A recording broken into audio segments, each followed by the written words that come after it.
Hey, what's up, everyone? My name's Lionel. I'm your host for L2 Productions, and you are watching I Watch You Watch.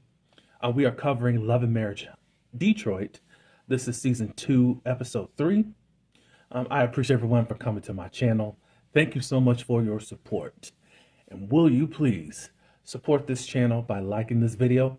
And if you are not a subscriber, welcome. Go on and hit that subscribe button and leave your comments below. Now let's get into this episode. All right, so we start off with Anthony and Christina. They are kind of the Mel and Marceau of Detroit. No, they don't get as animated as of yet. Christina does not get that animated. If you really see how she is, she's really going to, if she does argue with you, but she's able to just sit there and we can go at it. We can do this thing, but you're not going to see her really get up and really get out of character as I've seen thus far. Anthony may not. Like, he's going to be the more animated one. But anyways, I enjoy the energy that they give towards each other and what they give off. All right. So, of course, Christina's like, I don't know what's going to happen and all that. But I said, hey, let's go on and just meet anyways, I guess. So they meet at this restaurant.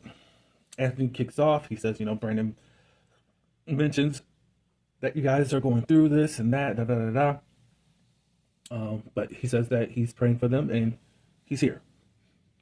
Christina is in her confessional, and I think she has every right to just question, okay, so are you here genuinely, or are you just trying to pry and be nosy in our business? It could come off that way, and I'm not going to be mad at it as far as how Christina feels. The second thing Anthony came with Christina with is that he's inviting her to his podcast, a podcast for the culture, but he wants it to be solely about her as far as becoming, at least going back into artistry. She says, if Brandon allows me, then I will come aboard. Because I think Anthony said, we kind of squashed our stuff, and also wanting to get both the Smiths and the Thompsons together to see if we could rekindle relationships.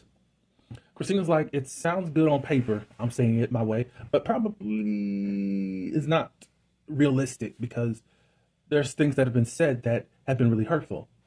And at this point, we don't know that if we can really go back and into the same type of relationship again. And it's easier, especially if you do not really have a connection. It's just like, whatever, go away. I would feel that way, especially if you offended me. It's just like, okay, my impression of you is that you're really this way. So I don't really need to get to know you. There's nothing that we need to talk about. Nothing. I get it. She also brought up, Christina did, you wanting us to rekindle relationships, but what about even the part where you are bringing the ops around?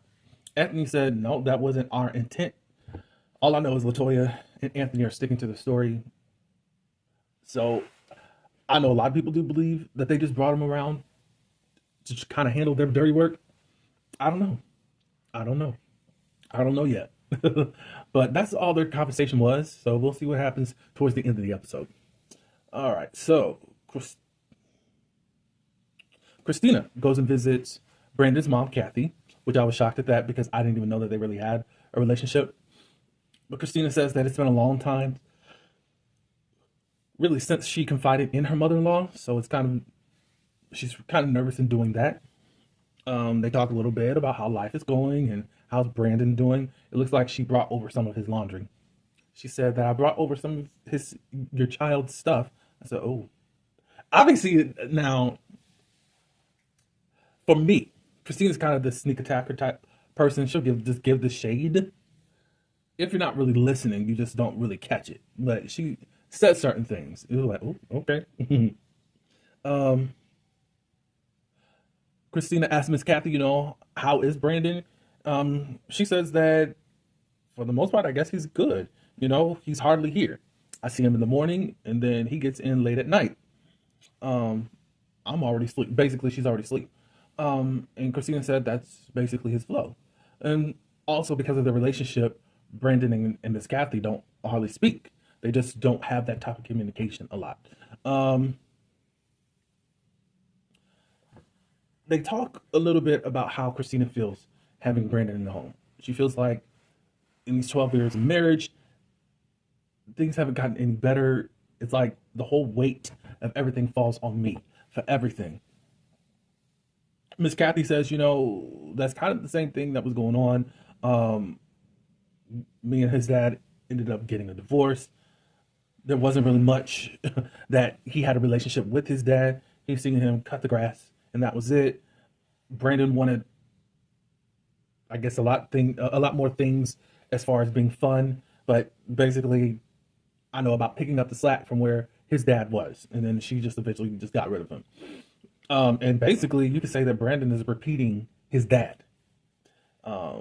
Christina brings up that he mentions every few months that he wants a divorce, and after a while, I guess during this last pit stop, she just called the bluff and just said, "Hey, I'm going to file for a divorce," which I thought it was Brandon that filed for divorce since he was the one that said he wanted a divorce. That's when she kicked him out. She tried to do divorces, tried to file for divorce, going to the courthouse. It didn't happen, so they told her to go online. Now, was there a divorce filed or not? I honestly don't think there was, but hey, I don't think they actually said it. It's just that Brandon said that he wanted a divorce. At least at the first episode. If I missed anything, y'all let me know, please. Um, what was it? Da da da da da. But she's like, she doesn't really know what to do, Christina, because it's like it seems like after she called his bluff or whatever you want to call it, now he's coming back saying God told him to stay and all that good stuff. So in my mind, was this whole manipulation thing? Did he not want to stay? Or did he really want a divorce? Or what? Because it's like Christina had to put the pedal to the metal for now God to speak to you about your marriage. It's a little bit interesting. You know, I'm not really against anybody on this cast. Um, it's just I'm seeing it how it's being told and shown to me. It's just like I don't know. It seems like Brandon was just always calling bluff for whatever reason. Hopefully, you are serious about keeping your marriage, but it looks like Christina's putting her foot down at this moment, and it's up to you on what you want. Um, do you get on with that? Kathy just gives advice. Um, basically, you need to continue on with life as if Brandon is not there. He's not in the home, and you need to get on with your life. Get to the point of taking care of yourself. We found out that Christina was depending solely on Brandon, I think, for finances. But then she also has this aha moment of, I've been doing a lot on my own, and I probably just don't really need Brandon.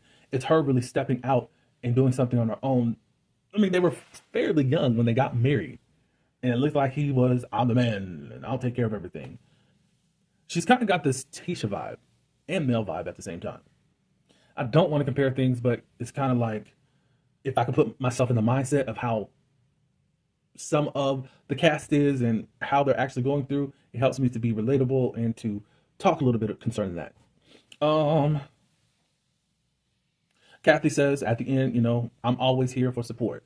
I think that's great. I think that there was something last season where Christina was like, "Your family is against me." I'm thinking that Mama Kathy has never been against her. I know he has a brother. I think that that was part of the issue and all that. I'm also interested to hear what Christina's family has to say because we're not hearing anything. I know that they're out of Buffalo, but a phone call would be good, a Zoom call, something, just to see what they're saying. Um, Anthony Latoya, they have a date night. They talk about opulence. They are expanding from wine and bringing in champagne. It's a lot that goes into it. She talked about foreign trade and all that good stuff. Um, Latoya has taken over operations. Anthony has stepped back. He's there for consultation. Um, Anthony is her total support, and it is overwhelming to actually step into this leadership role. Um, they talk a little bit. Anthony talks about his meeting with Christina.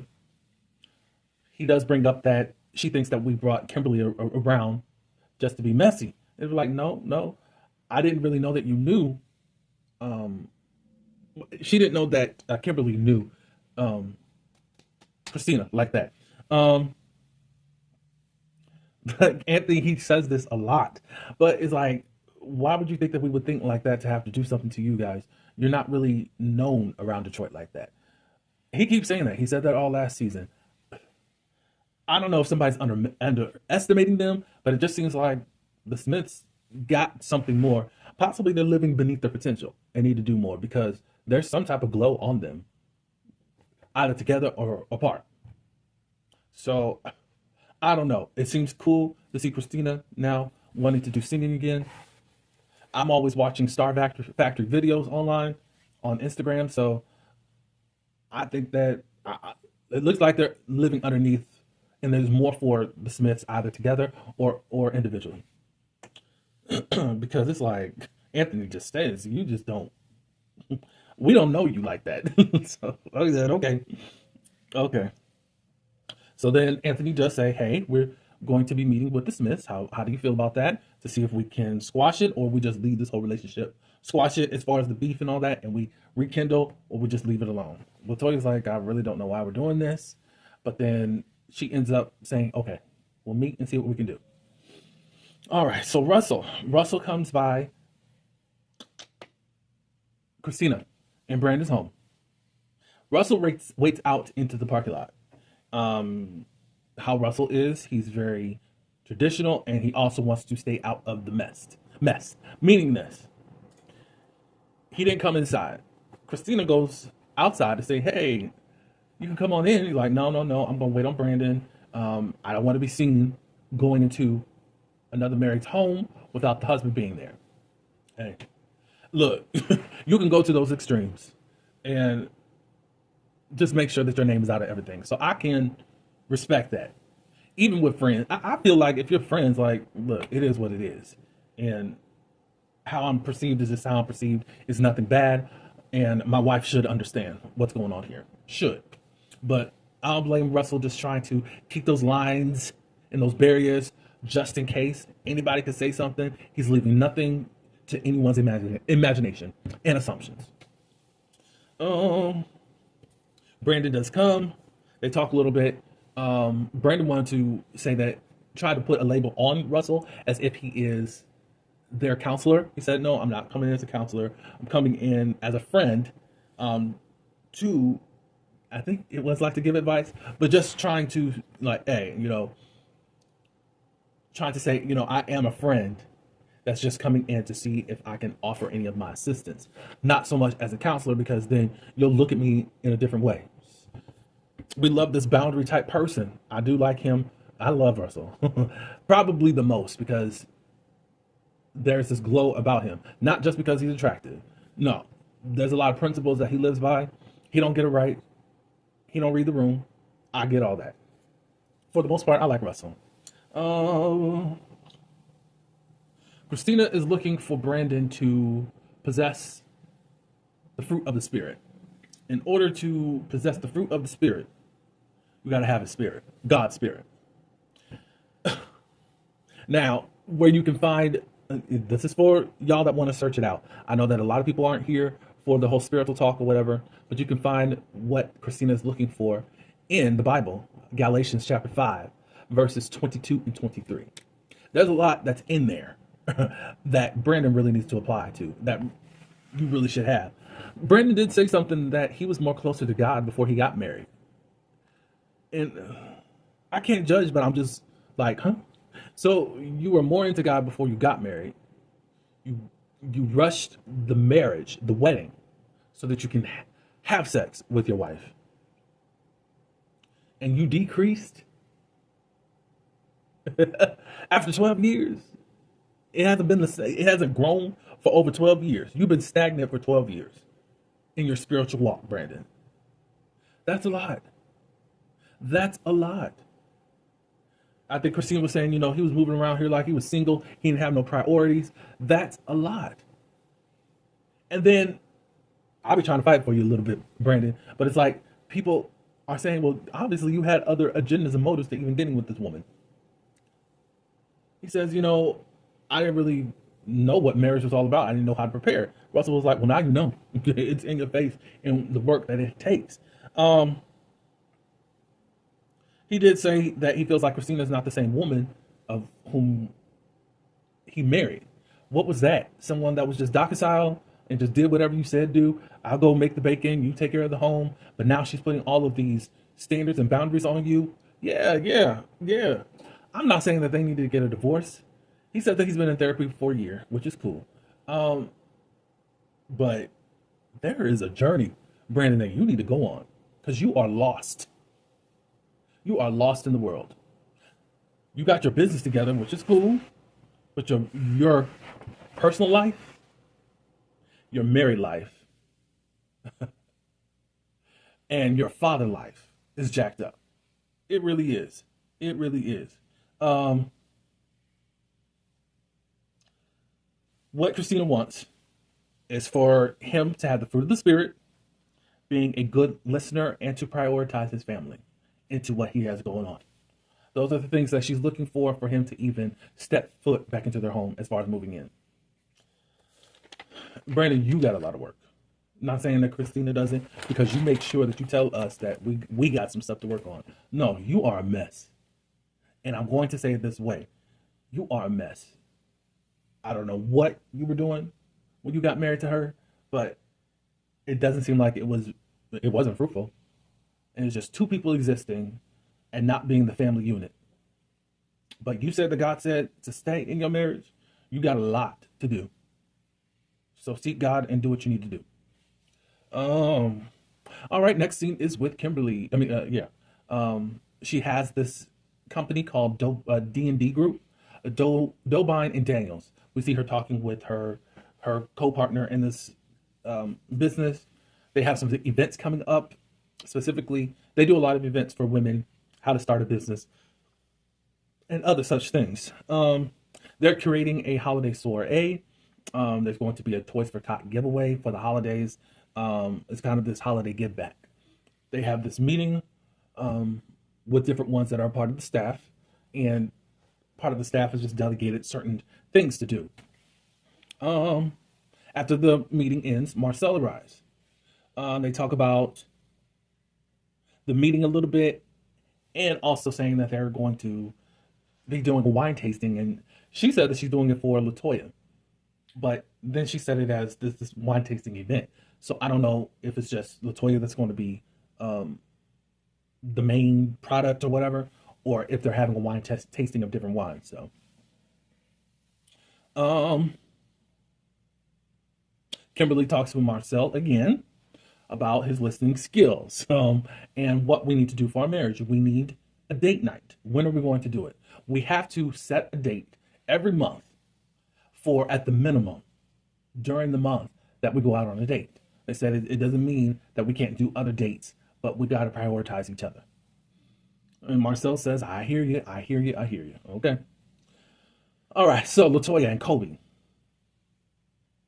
they are at some type of gym, and she's trying to help Kobe because she knows that Kobe is dealing with the pelvic pain with this new child.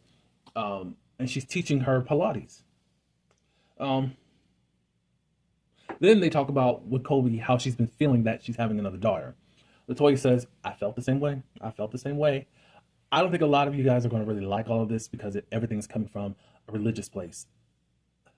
For me, I just know it all of that because I'm from the church and was a church boy and all of that. I know that there's a lot of women's rights and having children, that's your body, da da da da da da da. I don't know if this is going to be the reality show for you because it is faith based, but y'all do what y'all can, and hopefully you don't hate the people as much. But she was saying, I felt the same way. I even feel like I wanted two children, boy, girl, done. When that didn't happen, and she got Aiden, she does feel like how she was, it was transferable to Aiden. Yeah, he's quiet and more reserved like me, but I feel like that there are some effects on him because of how I treated him when I was pregnant and my moods and the words that I said. She feels has um, kind of molded him into a person that Aiden didn't have to be. I like that. I like that parents are able to admit certain things. I think that this will go well with Miss Bell perspective because she was saying some of the things that Latoya is saying to Kobe in this episode. So, um, She ended up saying that she said that she had to repent to God in regards to how she was feeling. You know, children are a gift. Kobe's spirit and attitude did change. He's like, look, I gotta get myself together because I don't want to put this on my new child that's coming. Um, Kimberly comes, and the Smiths. Oh, Kimberly comes. They talk a little bit. Um, Latoya talks about that they're going to be meeting up with the Smiths. Latoya's still like, for what? I'm good, but hey, I'm gonna do it. Kimberly says, my issues are separate from your issues. She says that even when we have kind of buried the hatchet on certain things, after it's said and done, we hug, because they talk about the reunion, how we thought everything was cool, but then it wasn't. It's just like there's no follow up, and then later on down the road, there's still a problem. So that's part of the thing that we even hear about with Kobe. Like, you just left the whole situation, and just the way it is, and there is no growth from it. But Kimberly says, you handle whatever you need to handle. My issues with Christina are my issues with Christina. So do what you guys got to do. They talk about Kimberly being there as an ops, and she said was brought there by Latoya and Anthony to Bravo's dinner. And she's like, that had nothing to do with it.